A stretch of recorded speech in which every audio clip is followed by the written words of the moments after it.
Hello everyone, welcome back to my channel mathematics by Pawan Saxena. तो आज हम स्टार्ट करेंगे सीटेट सितंबर 2016 का पेपर, जूनियर का पेपर सेकंड, जो कि क्लास 6 to 8 होता है, जिसका बुकलेट कोड है जेजे, जिसमें हम मैथ के क्वेश्चन को सॉल्व करते आ रहे हैं। इससे पहले मैंने 2018 एंड 2014 का पेपर सॉल्व किया है, लिंक डिस्क्रिप्शन में दे रखा है, तो देखना ना भूलिएगा। तो स्टार्ट करते हैं क्वेश्चन नंबर 31 से।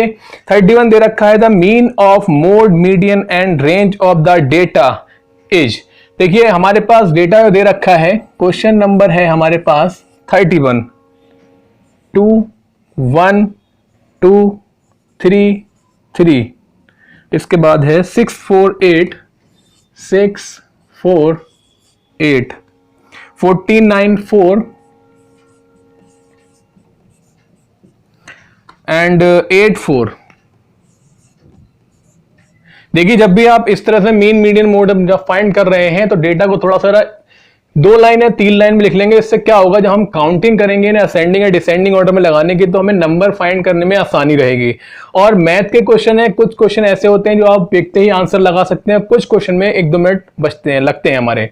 तो जो क्वेश्चन में आपका टाइम बच रहा है उनको बचा के रखिएगा, ताकि इन जैसे क्वेश्चन में थोड़ा सा हम उसमें लगा सकें। तो देखिए इनमें डेटा हमारे पास दे रखा है, इसका हमें मोड निकालना है, मीडियन निकालना है, रेंज निकालनी है, और उन सभी का मीन निकालना है। मीन का मतलब sum of all observation upon number of observation. तो सबसे पहले हम इसका मोड निकाल लें। तो मोड का मतलब क्या होता है, मोड होता है जो नंबर सबसे ज्यादा बार आया हुआ है।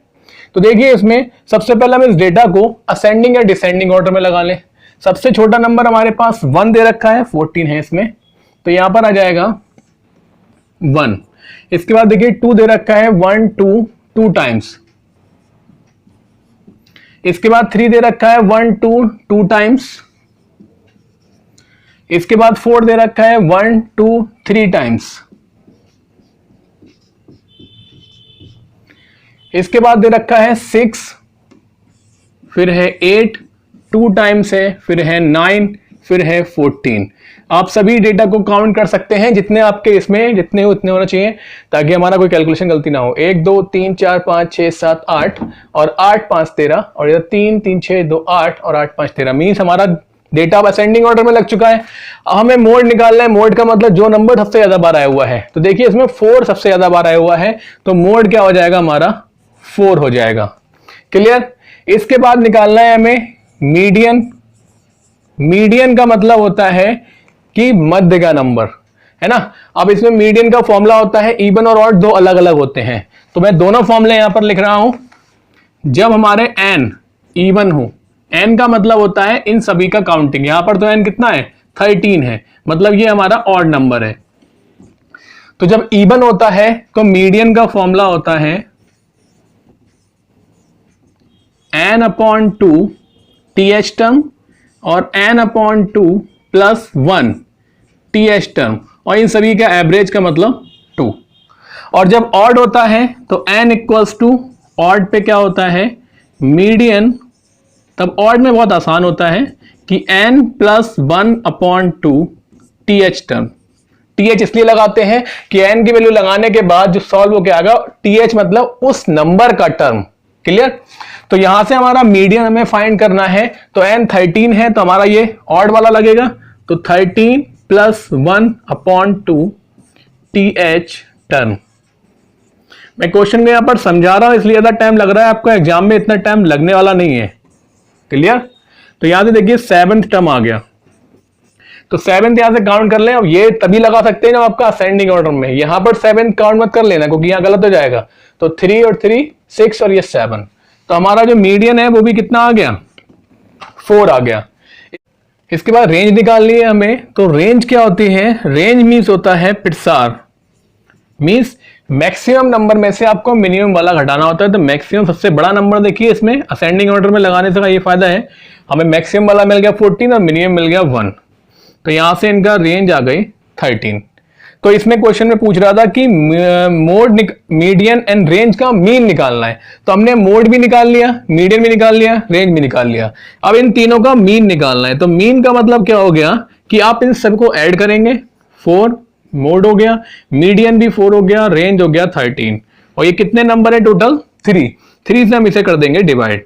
तो ये देखिए 4 4 8 और 13 और 8 हो गए 20, 1/3 कैंसिल कर देंगे तो ये आ जाएगा 7। मींस इसका ऑप्शन नंबर जो 1 होगा वो बिल्कुल सही होगा। क्लियर।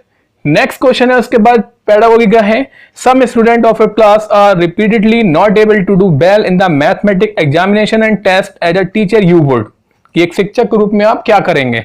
एक बच्चा जो है लगातार गणित की परीक्षाओं में अच्छा प्रदर्शन नहीं कर पा रहा है। ऑप्शन दे रखे हैं इसमें, उनको उच्च उपलब्धि वालों के साथ बिठा देंगे। देखिए अगर आप किसी छोटे ऐसे बच्चे को जिसका माइंड सेटअप उन बच्चों के बराबर नहीं है उनके साथ बिठा लेंगे तो क्या होगा कि वो जो आता होगा वो भी भूल जाएगा, हो सकता है।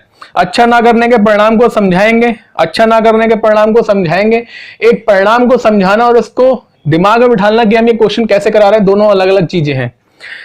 और इसके बाद अभ्यास के लिए अधिक टेस्ट देंगे। जब वो वही नहीं कर पा रहा है तो हम टेस्ट देके भी क्या कर सकते हैं। इसके बाद कारणों का निदान करेंगे और औपचारिक कदम उठाएंगे। तो हम उसके कारण जानेंगे कि इसमें क्या प्रॉब्लम आ रही है। मैं ये क्वेश्चन समझा रहा हूं तो इसमें प्रॉब्लम कहां आ रही है आपको, तो जब मैं उसको क्लियर कर पाऊंगा तभी आपको समझ पाएंगे, तब आप थोड़ा सा आगे बढ़ेंगे। तो हमारा ये लास्ट वाला ऑप्शन जो होगा कि diagnose the causes and take step for the remediation, तो इसका 4th वाला सही होगा। 33 पर आते हैं कि in an inclusive mathematics classroom, समावेशी कक्षा। समावेशी का मतलब इसमें सब तरह के समान आवेश के बच्चे होते हैं। What would be your strategy for addressing the needs of visually challenge learner. जो विजुअली चैलेंज लर्नर होते हैं उनको आप सिखाने की, उनको जरूरत क्या होगी, आपकी स्ट्रेटजी क्या होगी उनको सिखाने के लिए।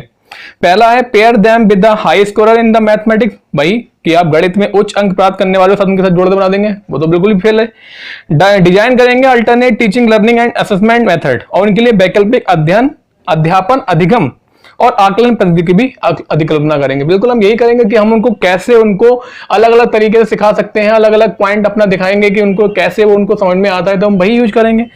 शिक्षार्थियों को विशेष शिक्षक के पास भेजेंगे। विशेष शिक्षक के पास क्या भेजना कि जब आपको आप हैंडल कर सकते हो तो आपको कहीं और भेजने की उसे जरूरत नहीं है। गणित के बदले कोई दूसरा विषय दे देंगे, ये तो ऑप्शन ही नहीं है कि आप ऐसे तो जिसको बच्चे को मैथ नहीं आ रही है उसको मैथ के अलावा कुछ और दे दो, फिर इसका मतलब मैथ का तो कोई रोल ही नहीं रह गया। तो इसका 2nd वाला ऑप्शन जो होगा बिल्कुल सही होगा। इसके बाद 34 है गणित में which of the following assessment strategy can be used to assess learner interest in and attitude to the mathematics. गणित में शिक्षार्थियों की रुचि और अभिवृत्ति को परखने के लिए निम्नलिखित में से कौन सी मूल्यांकन नीति प्रयुक्त हो सकती है। तो देखिए गणित की में शिक्षार्थियों की रुचि जानने के लिए हमें उनका इंटरेस्ट जानना है कि उनका इंटरेस्ट किस में है। तो हम क्या कर सकते हैं, उनकी मौखिक परीक्षा ले सकते हैं, कागज पेंसिल परीक्षा ले सकते हैं और कक्षा की सहभागिता देखेंगे कि उसमें वो कितना पार्टिसिपेट कर रहे हैं, कि हर एक कोई एक्टिविटी चल रही है या कोई प्रोजेक्ट चल रहा है तो बच्चे उसमें कितना एक्टिव है। तो ये हमारा जो 2nd वाला पोर्शन होगा वो बिल्कुल सही होगा। नेक्स्ट इसके बाद 35 Nita a class 7th mathematics teacher assign a lot of survey based project. बहुत सारे वो सर्वे बेस्ड प्रोजेक्ट लेती है to mathematics classroom. The purpose of such activity, इन सब का क्या उद्देश्य है। बहुत सारे उसने गणित की कक्षा में सर्वेक्षण पर आधारित कि उसने यहाँ पर सर्वे करा कि कहीं किसी जगह पर सर्वे किया, किसी क्लास में, किसी घर में, तो वहां पर उसके जो उसने सर्वे किया है उसने बहुत सारी जो भी कुछ है उसके पास, उनका उद्देश्य क्या है। पहला ऑप्शन है समस्या सुलझाने के कौशल को प्रोत्साहित करना, कि समस्या कैसे सुलझाई जा सकती है। देखिए हम अलग अलग कंडीशन में अलग अलग प्रोजेक्ट करेंगे, अलग अलग सर्वे करेंगे तो उससे क्या होगा, हम हर तरह की प्रॉब्लम के सामना करेंगे। जब प्रॉब्लम का सामना करेंगे तो उसको सॉल्व करने का भी तरीका ढूंढेंगे। तो हमारा जो फर्स्ट वाला होगा वही होगा कि समस्या सुलझाने के कौशल को प्रोत्साहित करेंगे। तो इसका ए वाला जो होगा वो सही होगा। इसके बाद है इसमें ए भी सही होगा। इसके बाद बी है प्रमाणिक आंकड़ों को एकत्र करने का अवसर विद्यार्थियों को प्रदान करना। जो आपको प्रमाणिक आंकड़े मिले हैं उनको एकत्र करने का अवसर विद्यार्थी को प्रदान करना, मतलब जो हम करके आए हैं वो बच्चे को भी थोड़ा सा नॉलेज मिलेगी कि बच्चे जब जाएंगे तो उन्हें सर्वे करेंगे तो उन्हें कुछ ज्यादा नॉलेज यहाँ वहां से हर तरह की फील्ड में मिलेगी। इसके बाद कक्षा कक्ष की एक सरता को एकरसता को भंग करना। ये तो ऑप्शन, जब हम कोई एक्टिविटी करा रहे हैं तो उसमें उसकी कक्षा क्लासरूम का एनवायरमेंट कैसे बिगड़ सकता है। नेक्स्ट है वैकल्पिक आकलन के लिए इसका उपयोग करना। बिल्कुल अल्टरनेट असेसमेंट भी कर सकते हैं। तो इसका देखिए इसमें पहला वाला भी सही है, दूसरा वाला भी सही है और लास्ट वाला भी सही है। इट मींस इसका जो है आपका option number 1 A B D ये तीनों ही सही होंगे, सी तो बिल्कुल नहीं हो सकता। तो 36 क्वेश्चन दे रखा है which the following terms in the mathematics is defined. कौन कौन सी टर्म इसमें डिफाइंड है। प्लेन, पॉइंट, लाइन ये सभी क्या है, एक तरह से डेफिनेशंस हैं। और डायगोनल ऑफ द क्वाड्रिलेटरल ये हम डिफाइन कर सकते हैं, एक क्वाड्रिलेटर को बना के उसके डायगोनल को मिला के आपस में कर सकते हैं। तो that is the term which is defined in mathematics. 37 दे रखा है, which of the following is not an important aspect in algebra. निम्नलिखित में से कौन सा पहलू बीजगणित में महत्वपूर्ण नहीं है? कौन सा इसमें इंपॉर्टेंट नहीं है? सामान्यीकरण, जनरलाइजेशन, सबसे पहले क्वेश्चन को स्टेप बाय स्टेप आपको करना आना चाहिए, बेसिक चीज जरूरी है।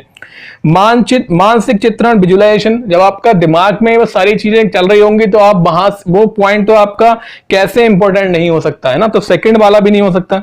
इसके बाद है मेजरमेंट, मापना किसी चीज को, हर चीज को आप नहीं माप सकते।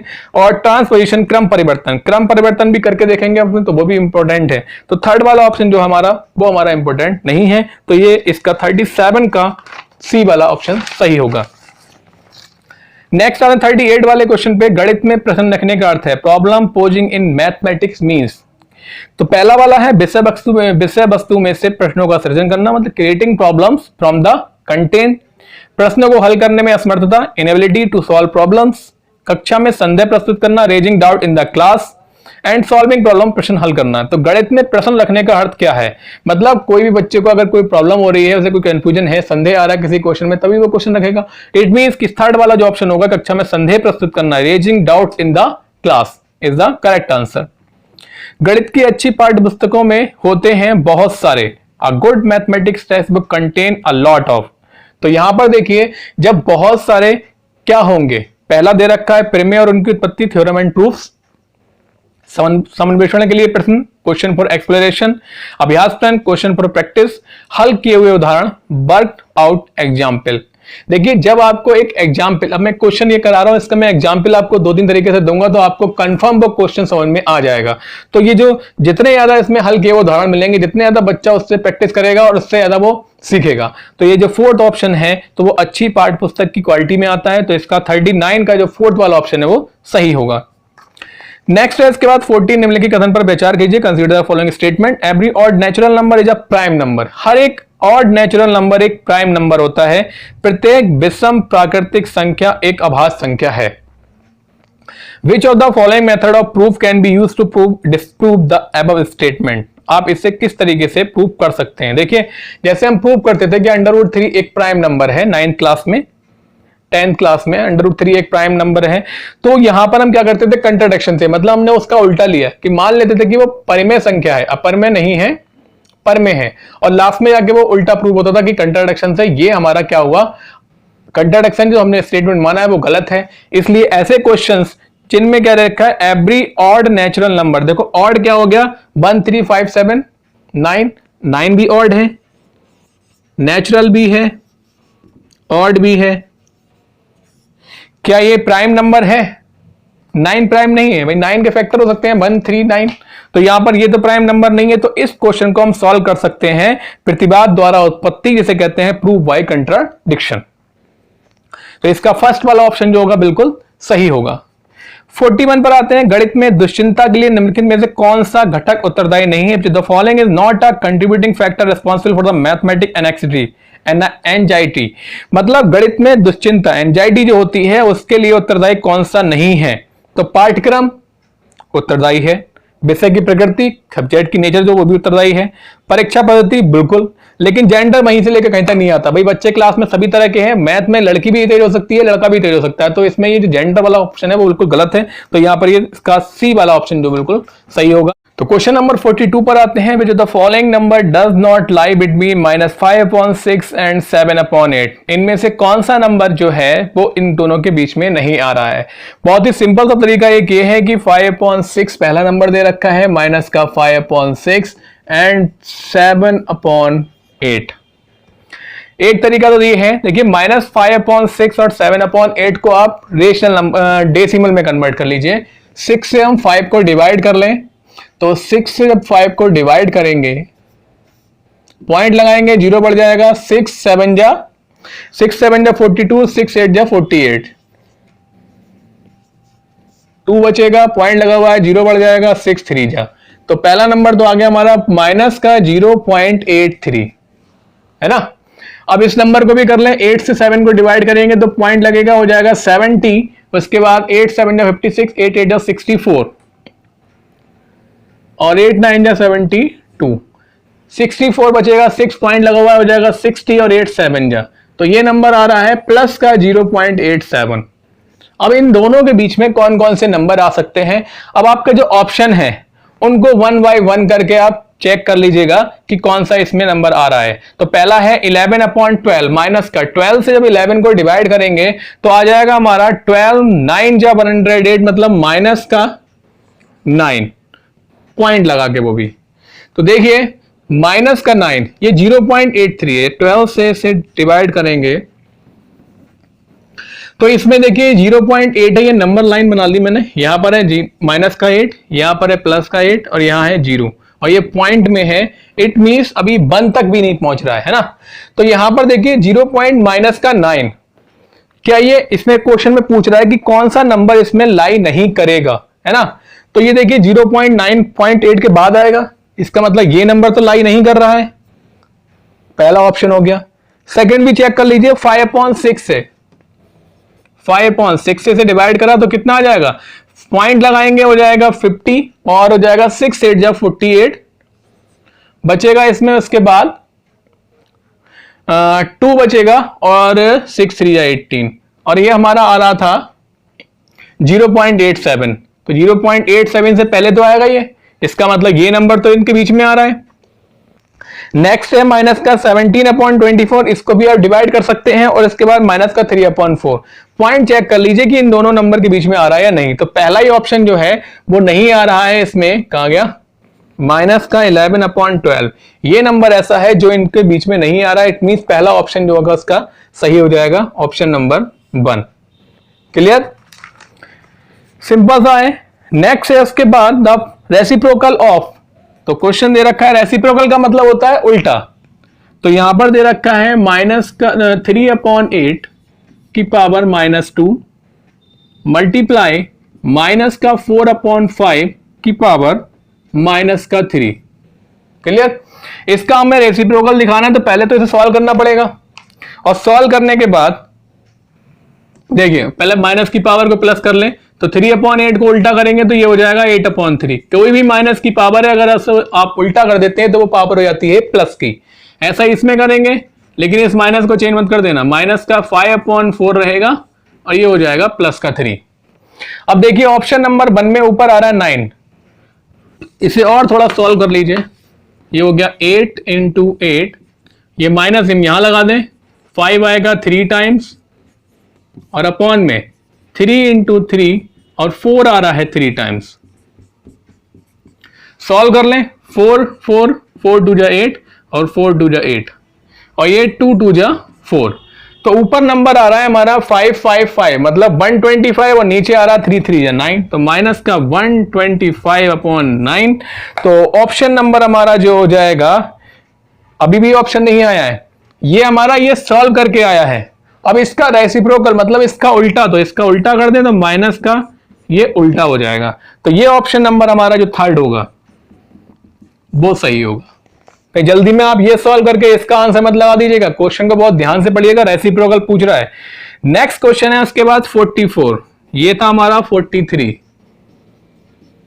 44 दे रखा है कि 13 की पावर 2 -5 की पावर 2 और पूरे की पावर 3/2 और इक्वल में दे रखा है 6 की पावर 3 × a। तो इसमें हमें फाइंड करना है, find the value of a की वैल्यू हमें फाइंड करनी है। तो देखिए a की वैल्यू कैसे फाइंड करेंगे, जो हमारा क्वेश्चन दे रखा है हम तो पहले तो थोड़ा सा सॉल्व करेंगे और सॉल्व करने के बाद हमारा इसमें a की वैल्यू निकल के आ जाएगी। देखिए ये a² - b², इससे पिछले पेपर में मैंने बताया था एक आइडेंटिटी होती है, अगर कोई नंबर इस तरह से लिखा हुआ है a² - b² तो हम उसे एक बार ऐड कर दें और मल्टीप्लाई लगा के एक बार उसे माइनस कर दें। तो यहां पर इसे हम लिख देंगे एक बार 13 + 5 13 - 5 और ये ध्यान रखिए रहेगा ब्रैकेट में, ऊपर पावर 3/2 ये लगी रहेगी, इसका ध्यान रखिएगा। बराबर में है 6 का क्यूब × a। क्लियर, सॉल्व कर लें, 13 और 5 हो गए 18 और 13 - 5 हो गया 8 पावर 3/2 6 क्यूब × a। 18 8 जा 144 और पावर चल रही है 3/2 और बराबर में 6 का क्यूब × a। 144 देखिए इसमें 3/2 लिखा हुआ है, इसका मतलब 144 जो है 12 का स्क्वायर होता है, तो इसे हम लिख सकते हैं 12 का स्क्वायर। और ये पूरे की पावर 3/2 और 6q इंटू ए। देखिए इस 2 से ये 2 कट जाएगा क्योंकि मल्टीप्लाई में नंबर दे रखे होते दोनों ये, तो बचेगा 12 का क्यूब। अब 12 का क्यूब बचाया तो 3 बार लिख लें, ये नंबर मल्टीप्लाई में है, इधर आ जाएगा डिवाइड में, तो 3 बार इसे लिख लें और बराबर में ए। तो 6 2 जा 12, 6 2 जा 12, 6 2 जा 12, 2 2 जा 4, 2 जा 8, तो ए की जो वैल्यू है वो आ जाएगी 8। तो और 8 होता है 2 का क्यूब, मतलब फर्स्ट वाला ऑप्शन जो होगा वो सही हो जाएगा। तो ये हमारा क्वेश्चन नंबर 44 कंप्लीट हुआ। 44 दे रखा है, यदि x √243 equals to y √867 where x and y are co-prime numbers then the value of x minus y is। तो co-prime इसमें जब आया है तो आपको पता होना चाहिए co-prime कौन से नंबर होते हैं। co-prime का प्राइम से कोई मतलब नहीं होता है, co-prime का मतलब ऐसे दो नंबर जिनका कॉमन फैक्टर 1 हो, ओनली 1।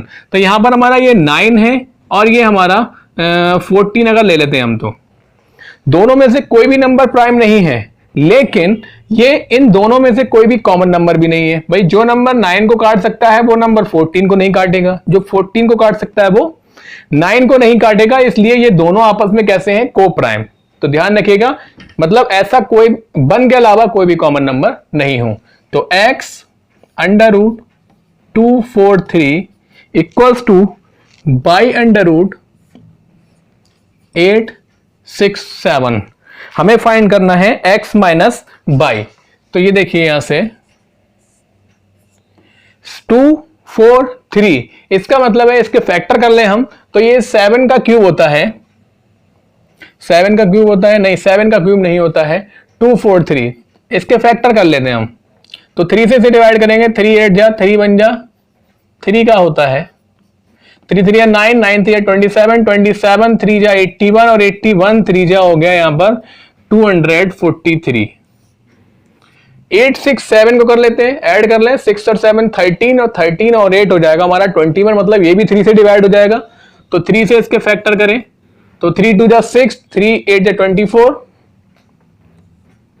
और 3 9 जा, ये बचेगा 3 से डिवाइड करने के बाद।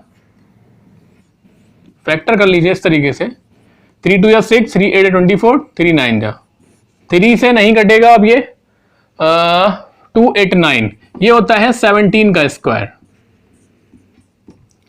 क्लियर? तो इसको हम लिख सकते हैं 17 इंटू 17। अब आपको पता है कि स्क्वायर रूट में से वो नंबर निकलते हैं, इनका पेयर बन जाता है, तो एक पेयर इसका ये बन रहा है, एक पेयर इसका ये बन रहा है, तो यहां से 3 बार निकलेगा और एक 3 और निकलेगा, फिर x है और अंडर रूट में रह गया 3। सेम इधर 17 बाहर निकल के आ जाएगा, बाई और अंडर रूट में रह गया 3। क्लियर? तो 3 3 क्या हो गया, 9x under root 3 equals to 17 by under root 3। Under root 3 से अंडर रूट 3 भी यहां से कैंसिल हो जाएगा, दोनों तरफ है तो कैंसिल हो जाएगा। तो बचेगा हमारे पास यहां से 9x इक्वल्स टू 17 बाई। अब क्वेश्चन में लिखा हुआ था कि x और y में से कुछ भी कॉमन नहीं है, मींस ये दोनों नंबर कैसे हैं, आपस में को प्राइम है। मतलब जैसे कि अगर हम यहां पर 3 लिख दें, यहां पर 7 लिख दें, या यहां पर 4 लिख दें, यहां पर 9 लिख दें, 4 और 9 में से कुछ भी कॉमन नहीं है, तो हमें इसमें फाइंड करना है कि x माइनस वाई क्या होगा। अब देखिए x माइनस वाई की जो वैल्यू आ रही है क्वेश्चन में, वो आ रही है 6 8 3 और 4, है ना। तो हमें क्या करना होगा, देखिए हम 9x माइनस 17 कर लें या 17 में से 9x कर लें, ऐसा करके लिख देते हैं 9x माइनस 17 बाई, या आप 17 की तरफ भी ले सकते हैं, इसका ध्यान रखिएगा, 17 माइनस 9 भी कर सकते हैं। आप सिंपली यहां से 9 और 17 यहां से माइनस कर लीजिए, 17 माइनस 9 कितना बचेगा यहां से हमारा 8। तो ये जो ऑप्शन होगा हमारा, ऑप्शन नंबर सेकंड वाला जो होगा, वो यहां से बिल्कुल सही हो जाएगा। क्लियर हो गया? नेक्स्ट क्वेश्चन नंबर 46 पर आते हैं। इसके बाद 46 क्वेश्चन दे रखा है हमारा, the sum of all possible value of a for which the 4 digit number is divisible by 3। देखिए डिविजिबिलिटी आपकी बहुत ही छोटी क्लासेस से स्टार्ट हो जाती है, तो ये आपको पता होना चाहिए। 3 से डिविजल होने का रूल होता है कि सब सारी डिजिट को ऐड करें और वो जो सम आना चाहिए वो 3 से डिवाइड हो जाना चाहिए। तो इसमें पूछ रहा है the sum of all possible value of A for which the 4 digit number is divisible by 3। Number हमारे पास दे रखा है, क्वेश्चन नंबर 46 है 5, 4, 7 और a। 3 का रूल होता है कि इन सबका हम सम करें तो 5 + 4 + 7 + a, तो 5 और 4 9 और 9 और 7 हो गया 16 + a। ये जो सम आए वो कैसा होना चाहिए, डिविजल बाई 3 हो जाना चाहिए। अब यहां पूछ रहा है वो सारी वैल्यू कौन कौन सी, देखो 16 में अब अगला नंबर क्या आएगा 18 जो कि 3 से डिवाइड हो सकता है, तो पहली a की वैल्यू क्या हो जाएगी 16 + 2 18 डिवाइड हो जाएगा 3 से, यहां हम लिखते जा रहे हैं। इसके बाद 18 के बाद कौन सा नंबर आएगा 21 जो 7 से डिवाइड हो सकता है, तो 16 + 5 21 के बाद आएगा 24, तो 16 + 8 है ना भाई। 16 में हम 8 ऐड करेंगे तो कितना हो जाएगा 24, डिविजल बाई 3 हो जाएगा, मतलब a की वैल्यू हम 8 भी रख सकते हैं। इसके बाद क्या आएगा 24 के बाद आता है 27, तो 16 में ऐड करने पड़ेंगे 11, लेकिन a क्या है एक 1 डिजिट है, 11 में 2 डिजिट्स आ रही हैं, तो a की जगह हम 1 ही डिजिट रखेंगे। तो ये हमारा हो गया 2 और 5 और 8, यही 3 नंबर हम रख सकते हैं a की जगह। इसमें पूछ रहा है कि उसका सम क्या होगा, तो सम देखिए यहां से क्या हो जाएगा इन सबका, तो 2 + 5 + 8, तो 8 2 10 5 15। इसका मतलब ये आपका जो सेकंड वाला ऑप्शन है वो बिल्कुल सही है। क्लियर, क्वेश्चन को समझे बहुत अच्छी तरीके से, उसी के बाद हम सॉल्व करें। समझेंगे नहीं तो क्वेश्चन में कोई ना कोई छोटी मिस्टेक आप कर देंगे। क्वेश्चन नंबर 47 देखिए, a common factor of x to the power 4 - 246। Question number है 47। और x³ - 4x² प्लस का 3x माइनस का 12 और x² माइनस का 7x प्लस का 12 इज। 3 हमारे पास इक्वेशन दे रखी है, एक है इसकी पावर 4 है, एक की पावर 3 है, एक की पावर 2 है। सबको उतार लेते हैं। दूसरा,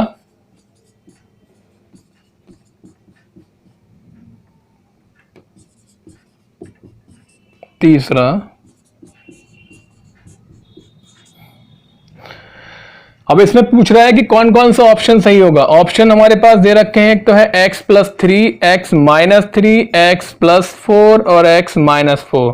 अगर हम इसके बराबर 0 रखें तो x की वैल्यू क्या आ जाएगी -3 आ जाएगी। भैया x + 3 बराबर 0 है, x = -3, ये हो जाएगा x = 3, x = -4 और x = 4। तो ये 4 ऑप्शन दे रखे हैं आपके, इसमें आपको बताना है कि कौन सा इसमें से सही है। अगर आपको फैक्टर अच्छे से करने आते हैं और उसमें कोई दिक्कत नहीं हो रही है तो सबसे सिंपल तरीका आपका यही है कि आप इसके फैक्टर करें। इसके आसानी से फैक्टर दिख रहे होंगे, x² कॉमन लेके या तो 3 कॉमन लेके, यहाँ पर 4 3 है 12 और 4 + 3 7 हो जाएगा। एक तरीका तो वो रहा। दूसरा तरीका यह है कि अब इन चारों वैल्यू को 1 बाय 1 करके सब में पुट करके चेक कर लें। जितनी जल्दी पुट करेंगे उतनी जल्दी आपका आंसर आ जाएगा। तो मैं दोनों तरीके बता रहा हूं। यहां पर देखिए, पहले मैं वैल्यू पुट कर रहा हूं -3, -3 की पावर 4, 3 3 9, 9 3 27, 27 3 जा 81, 81 - 20, चलिए -3 कितना हो जाएगा ये 81, 0 नहीं आया। फैक्टर का मतलब क्या होता है कि 0 आना चाहिए। तो ये तो इसका, जब इसका नहीं है वो पूछ रहा है कॉमन सब में होना चाहिए, तो जब इसका नहीं है तो इन दोनों का होकर भी कोई फायदा नहीं होगा। दूसरी वैल्यू पुट कर लें इसमें, 3 की पावर 4 पुट करेंगे तो मतलब ये तो नहीं हुआ तो ये भी नहीं होगा। -3 की पावर 4 करो तब भी यही आएगा, 3 की पावर 4 करो तब भी यही आएगा। 0 आना चाहिए आंसर, क्योंकि फैक्टर है इसलिए 0 आएगा। -4 रख के देखें पहले वाले में ही, तो 4 4 जा 16, 4 जा 64, 64 4 जा 256, इससे आ गया। इसका मतलब -4 इसका तो फैक्टर है, ये तो क्लियर होगी बात। इसमें रख के देखते हैं अब, -4 का क्यूब, 4 4 जा 16, 4 जा 64 माइनस का x² मतलब -4 का स्क्वायर 16 -4, जहां जहां x है वहां हमने -4 रख दिया। देखिए 64 ये है और 16 4 64 ये होगा, कट गया आपस में, 4 3 या 12 ये भी कट गया आपस में। इसका मतलब ये हुआ कि -4 इसका भी फैक्टर है। अब इसका और चेक कर लें तो 4 का स्क्वायर हो जाएगा 16 और ये माइनस का 4 प्लस का 12, तो 16 और 12 हो गया 28 और ये माइनस माइनस प्लस 28, वही ये तो जुड़ गए, ये नहीं आया 0, मतलब -4 इन दोनों का तो हो गया, इसका नहीं हुआ, तो ये भी नहीं होगा। बचा कौन सा, लास्ट वाला, तो ये ऑप्शन हमारा x = 4 जो होगा बिल्कुल सही होगा, मतलब ये वाला ऑप्शन सही होगा। दूसरा तरीका ये है कि आप इस सबके फैक्टर कर लें, कॉमन देख लें कौन सा फैक्टर आ रहा है ना। नेक्स्ट है इसके बाद question number 48 on dividing the polynomial by this quotient is this where k = तो आपको डिवाइड करके बताना है कि इसमें क्या आ रहा है। अब डिवाइड जब आ रहा है, क्वोशिएंट भी दे रखा है, इसका मतलब है कि आपको डिवाइजर थ्योरम पता होना चाहिए। नाम से थोड़ा अजीब लग रहा होगा लेकिन बहुत ही बेसिक सी चीज है। 3 से 8 को डिवाइड कर रहे हैं, 3 2 जा 6 बचेगा 2। 8 को डिवाइड करा था, 3 से डिवाइड किया था, 2 बार भेजा था और रिमाइंडर भी 2 आया था। ये हमारी डिवाइजर थ्योरम है ना। ऐसा ही हमें इसे लिखना, ऑन डिवाइडिंग द पॉलिनोमियल, इसको डिवाइड कर रहे हैं,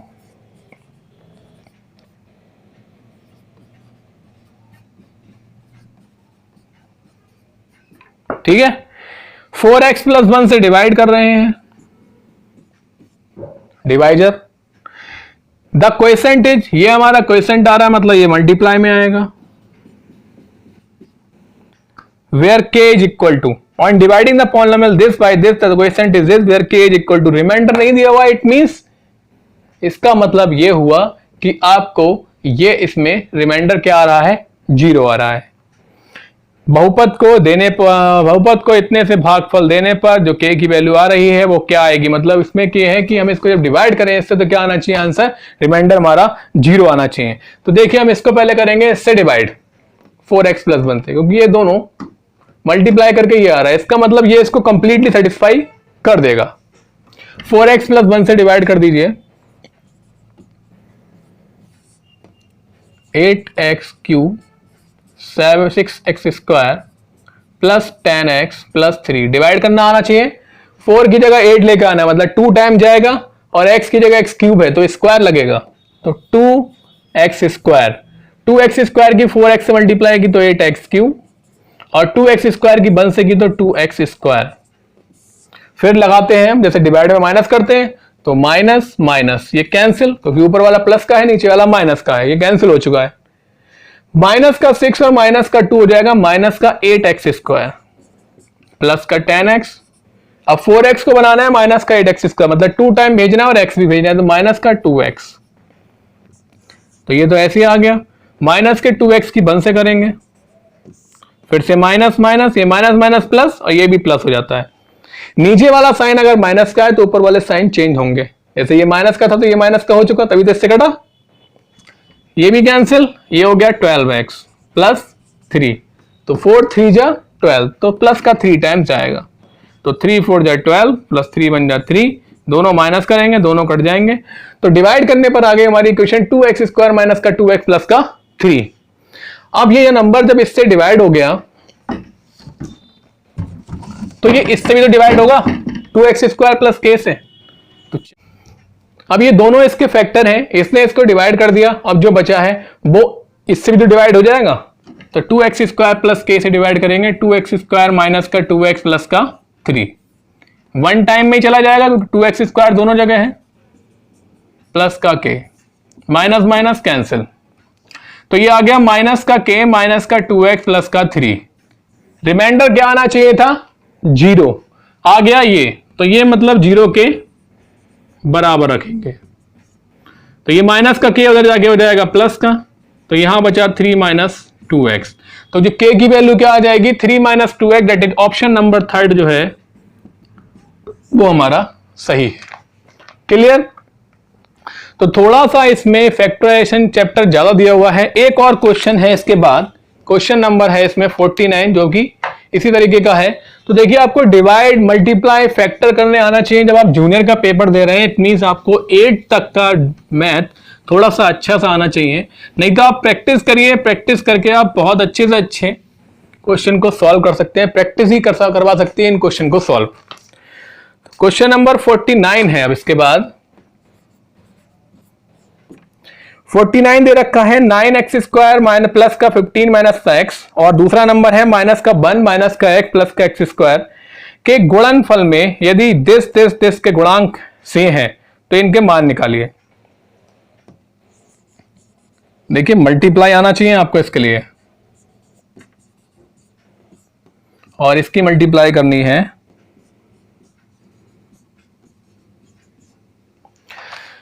अब मल्टीप्लाई देखिए बताता हूं किस तरीके से, आसान सबसे ज्यादा। देखिए 3 नंबर है हमारे पास, तीनों नंबर को लिख लो। पहला नंबर साथ में पूरी ब्रैकेट, प्लस लगाए तो प्लस, दूसरा नंबर साथ में पूरी ब्रैकेट, तीसरा नंबर माइनस लगाए तो माइनस लगा लो। यहां तक कोई दिक्कत नहीं होना चाहिए। अब इसके बाद ये हमारा एक्स स्क्वायर आ गया। अब इसके बाद क्या करना है, अंदर मल्टीप्लाई करनी है।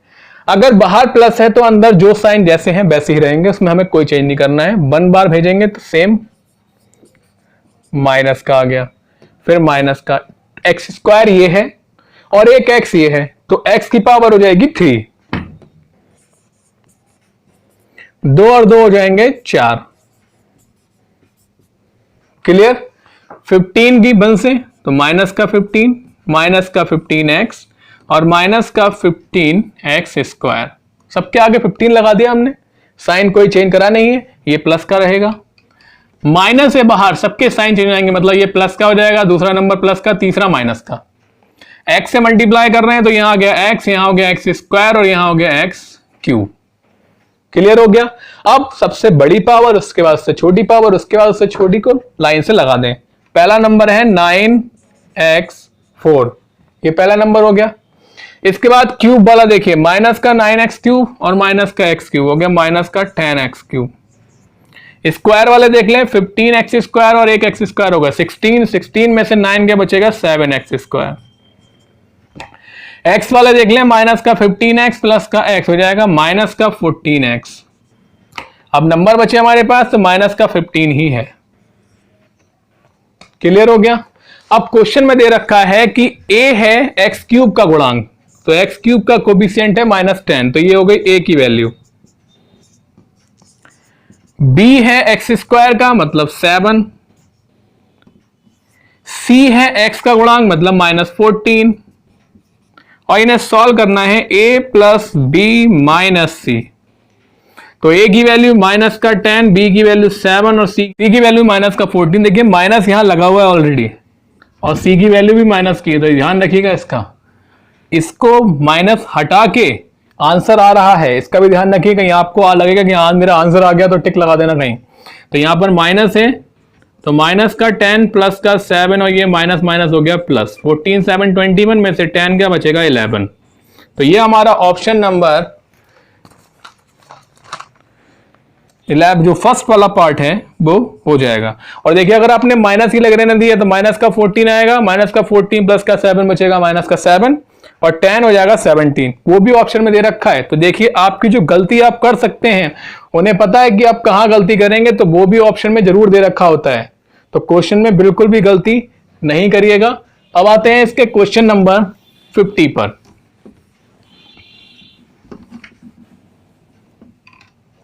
तो क्वेश्चन नंबर 50 हमारे पास दे रखा है x इक्वल्स टू है 1/9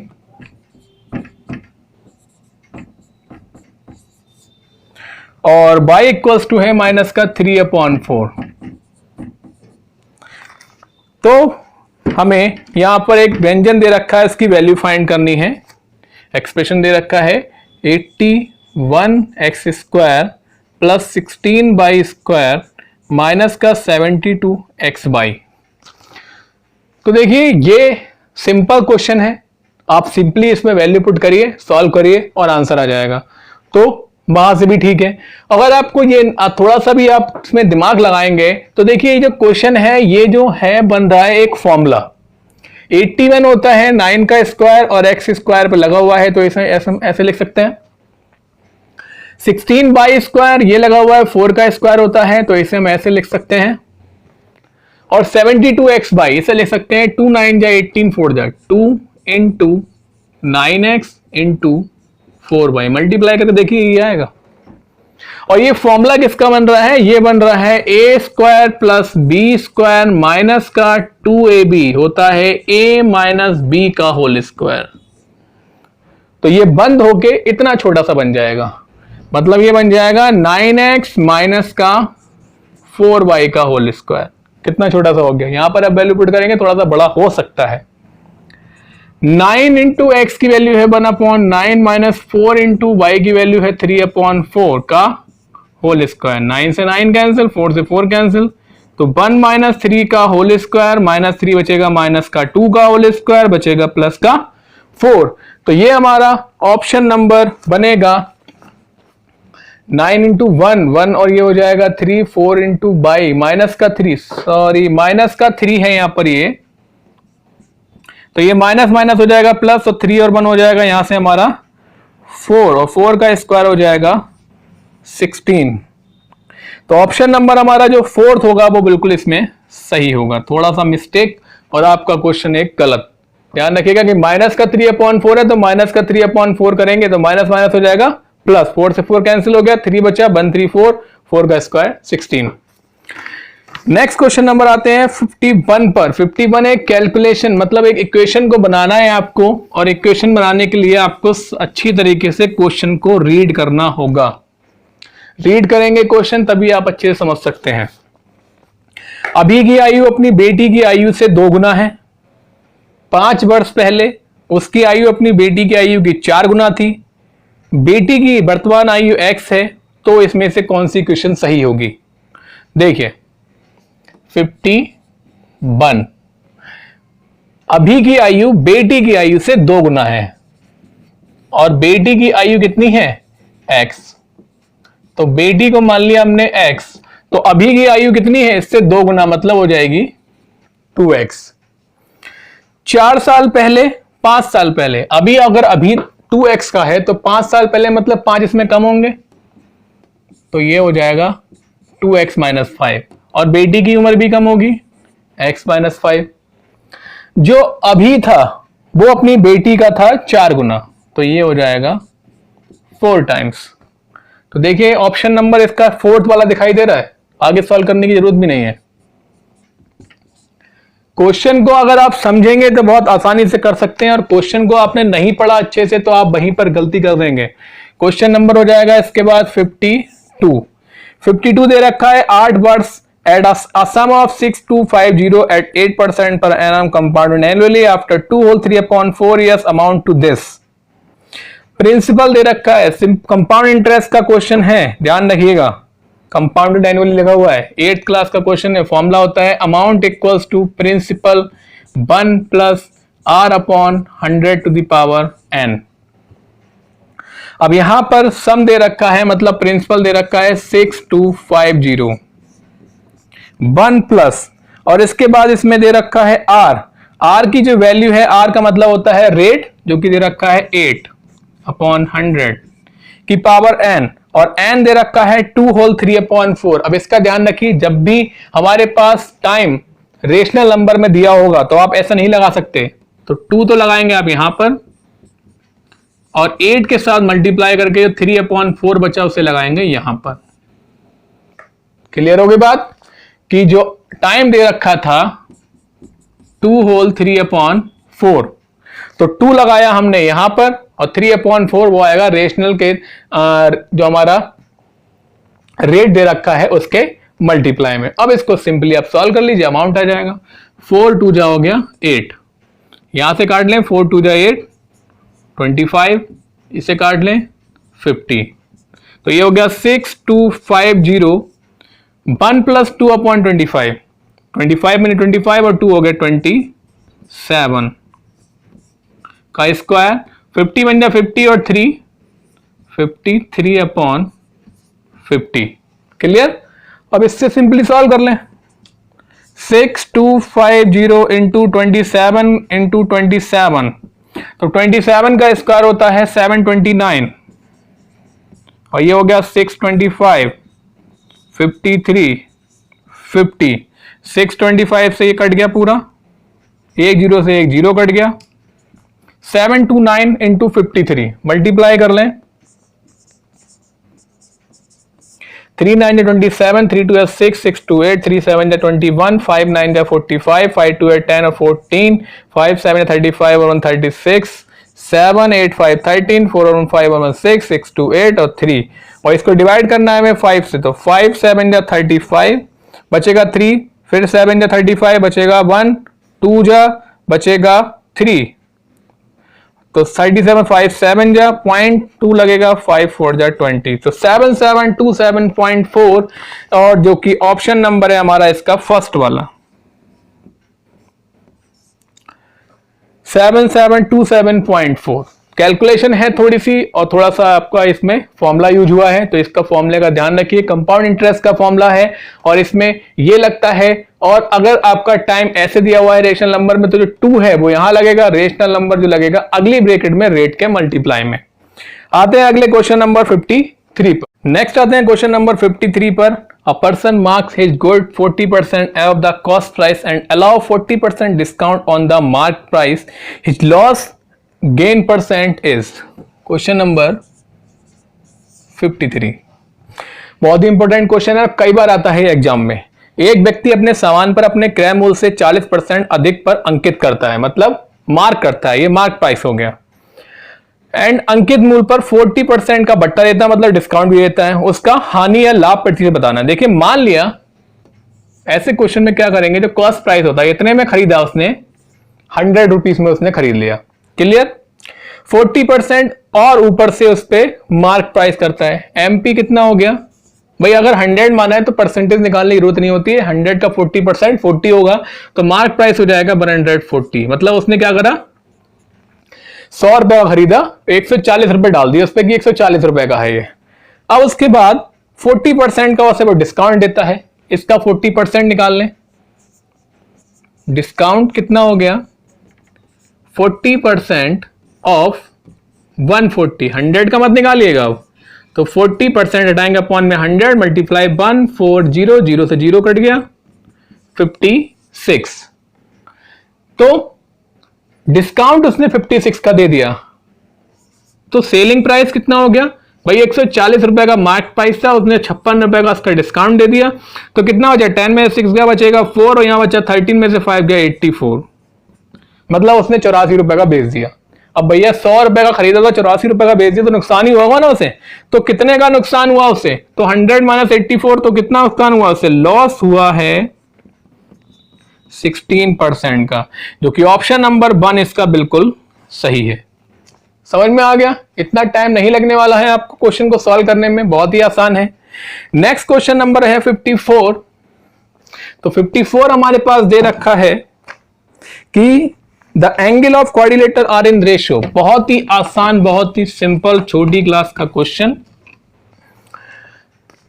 angle of the quadrilateral in the ratio the sum of the supplement of the largest angle and the complement of the smallest angle. आधा क्वेश्चन तो बहुत आसान था, लेकिन उसके बाद कहानी गड़बड़ा गई।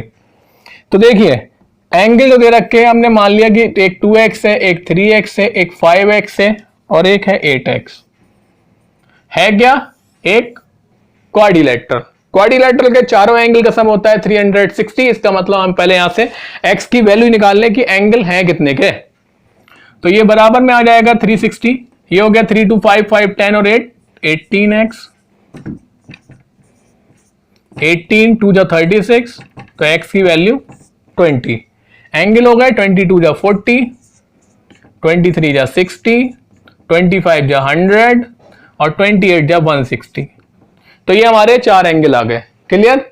अब क्वेश्चन की तरफ बढ़ते हैं। The sum of the supplement of the largest angle. Largest angle का सप्लीमेंट, सप्लीमेंट का मतलब होता है ऐसे दो एंगल जिनका सम 180 डिग्री हो। तो इसका सम कितना 180 बनेगा, इसका सप्लीमेंट हो गया 20। 160 में 20 ऐड कर देंगे, 180 हो जाएगा।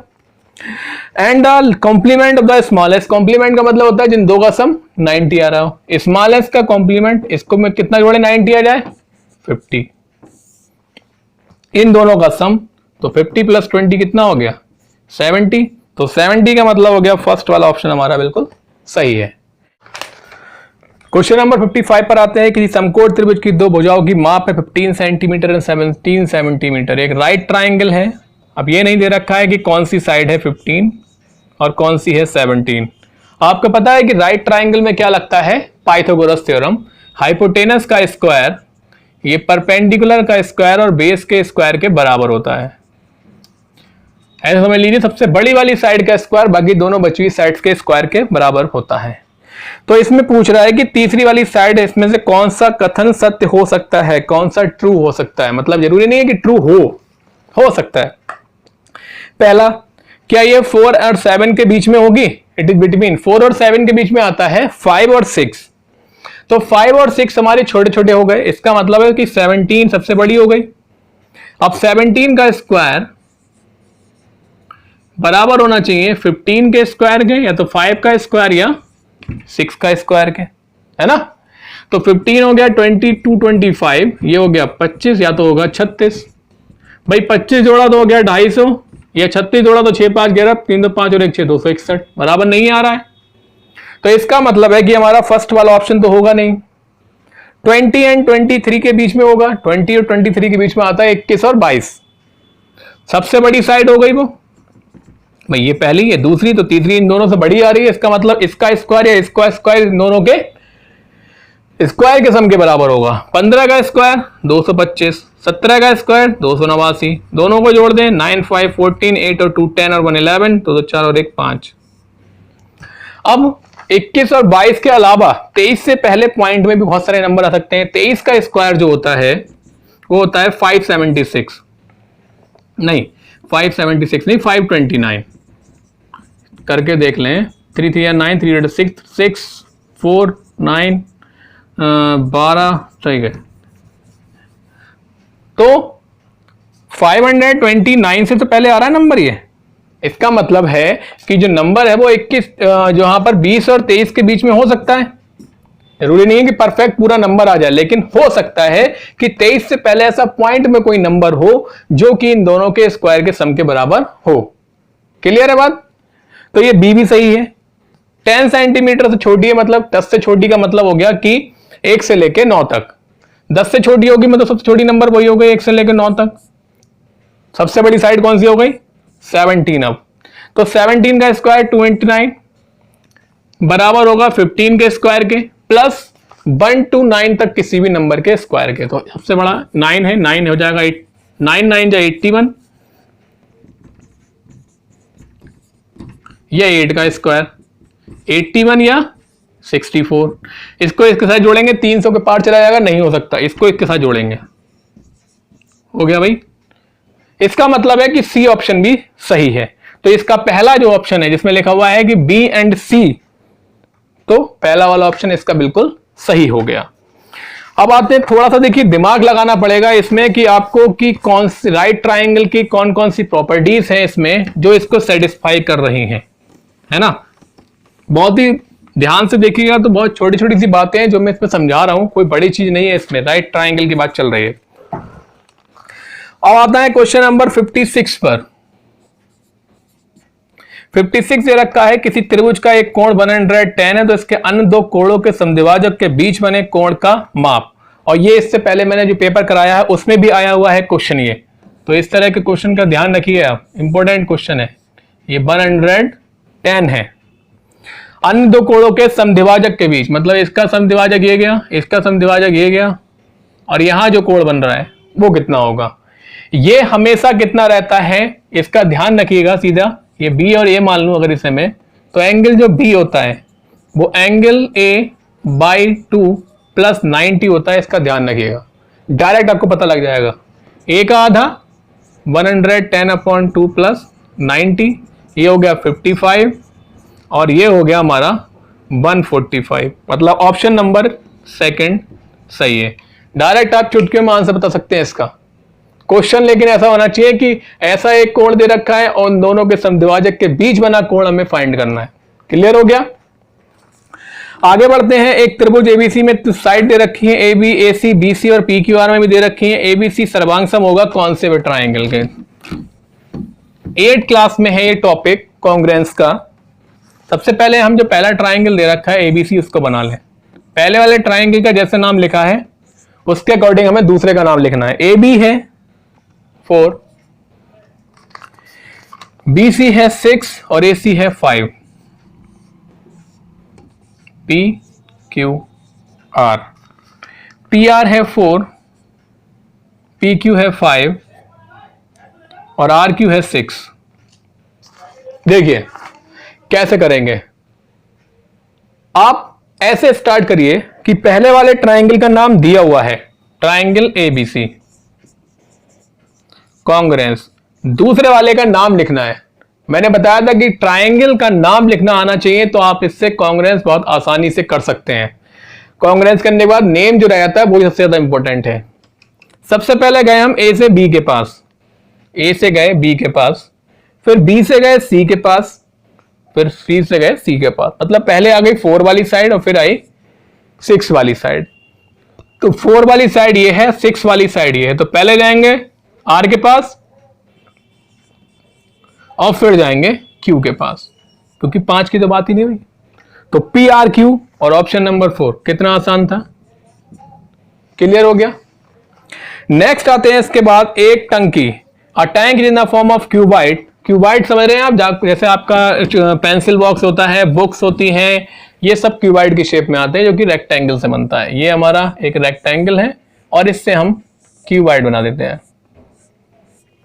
तो क्यूबाइड की फॉर्म में है एक टैंक पानी का और it hold a maximum of 540 metre cube water. इसका वॉल्यूम दे रखा है। If the tank is 8 metre long 15 metre wide, 8 metre लंबा है ये, 15 मीटर चौड़ा है।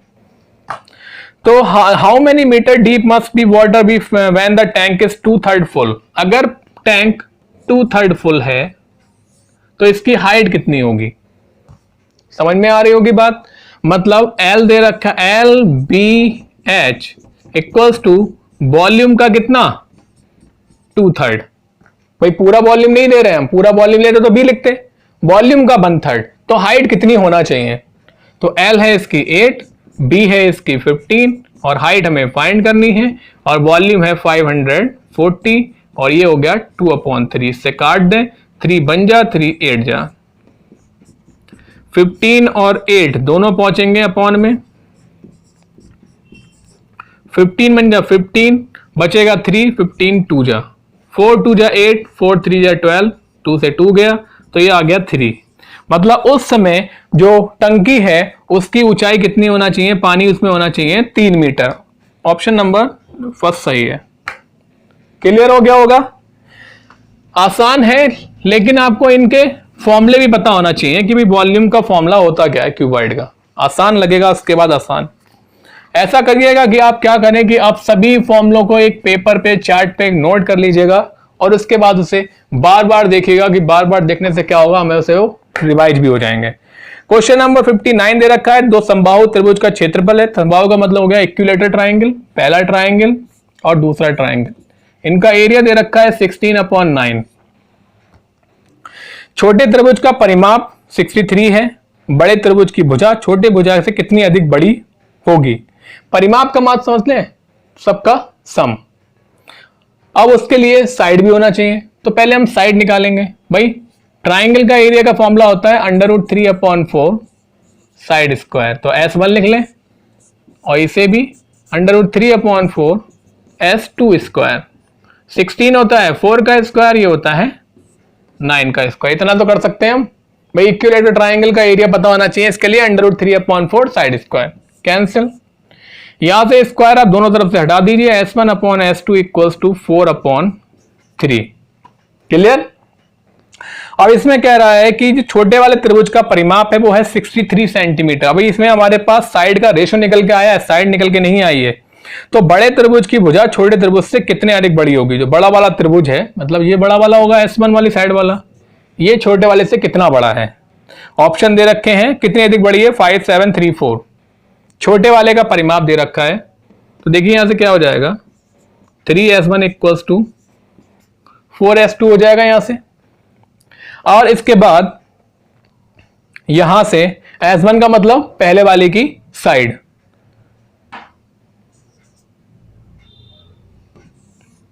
भाई 3 इंटू छोटे त्रिभुज का परिमाप दे रखा है, छोटे त्रिभुज का परिमाप हमारे पास है 63। भाई बड़े वाले त्रिभुज का एरिया ज्यादा, छोटे वाले का कम, इसका मतलब छोटे वाले की साइड S2। छोटे वाले त्रिभुज का परिमाप 3 इंटू S2 इक्वल्स टू 63। 3 2 या 6, 3 1 या 3, तो छोटे वाले त्रिभुज की साइड आ गई 21। यहां से रख लें अब,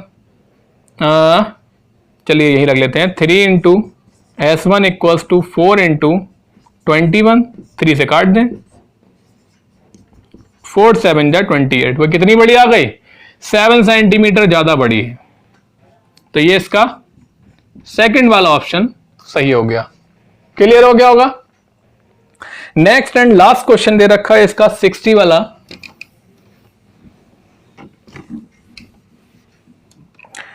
किसी त्रिभुज का क्षेत्रफल एक वृत्त के क्षेत्रफल के बराबर है, जिसका परिमाप 6 पाई सेंटीमीटर है। The area of the triangle is equal to the area of the circle whose parameter is 6 pi centimetre.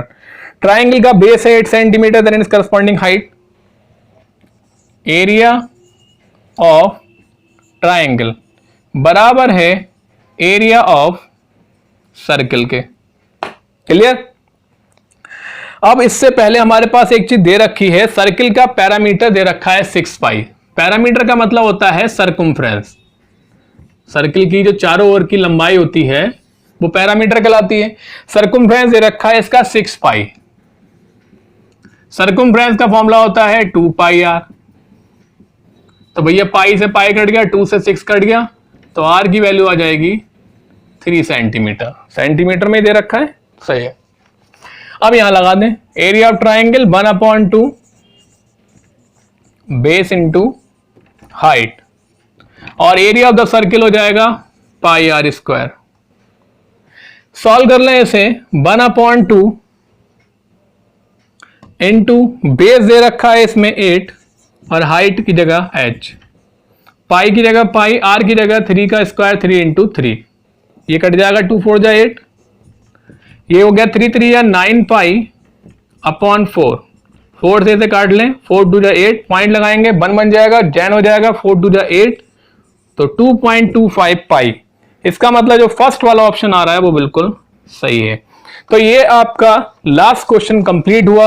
इसका पेपर सेकंड है, बुकलेट कोड है JJ, और इसका जो सैंपल पेपर का नंबर है वो SKS16 सेकंड।